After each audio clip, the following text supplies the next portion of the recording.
பொன்மனச்செம்மல் புரட்சித் தலைவர் எம்ஜிஆர் அவர்களையும் இதயம் புரட்சித் தலைவி அம்மா அவர்களையும் வணங்கி, அன்பான தமிழ்நாட்டு மக்களே, வருகிற 23ஆம் தேதி நடைபெறும் சட்டமன்ற தேர்தலில் தவறாமல் நாம் ஜனநாயக கடமையை நிறைவேற்றுவோம். இது தமிழ்நாட்டை காப்பாற்றுவதற்கான இறுதி யுத்தம். கடந்த 5 ஆண்டுகளில் ஒரே ஒரு குடும்பத்தின் சொத்துக்கள் பல மடங்கு உயர்ந்துவிட்டன.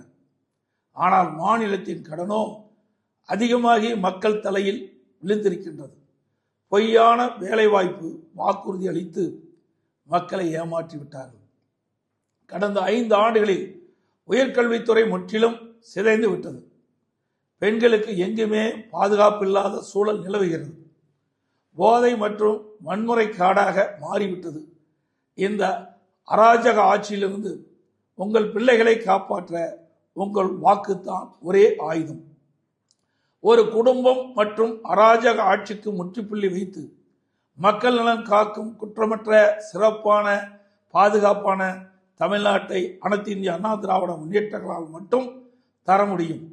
காவிரி டெல்டாவை பாதுகாக்கப்பட்ட வேளாண் மண்டலமாக அறிவித்து விவசாயிகளை காத்த அரசு நமது அனைத்து இந்திய அண்ணா திராவிட முன்னேற்ற கழக அரசு.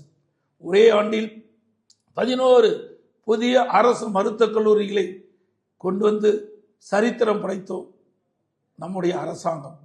மாணவர்களின் கல்வி மேம்பட விலையில்லா மடிக்கணினிகளை வழங்கியதும் நமது அரசு.